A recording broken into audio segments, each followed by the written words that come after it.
La douleur est un symptôme qui nous touche tous, et on peut la distinguer en deux types. Il y a la douleur aiguë, elle est transitoire, elle dure moins de 3 mois, mais elle peut quand même générer un stress ou une anxiété. Souvent elle sert de signal d'alarme pour le corps.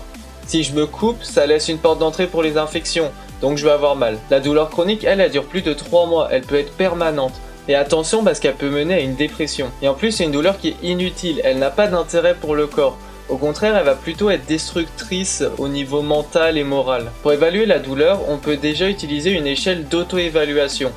Que ce soit l'échelle visuelle analogique, l'échelle numérique ou même une échelle faciale. Mais on peut aussi se servir des échelles d'hétéro-évaluation. Il y a l'échelle Algo+, qui est utilisée pour les personnes âgées ou les personnes qui ont des problèmes cognitifs ou de communication. Et elle va se baser sur les comportements douloureux comme froncer les sourcils ou bien grimacer. Et on peut aussi se servir de l'échelle DN4 qui permet d'estimer une douleur neuropathique. Pour traiter la douleur, on peut utiliser des médicaments. Le paracétamol, c'est un premier recours.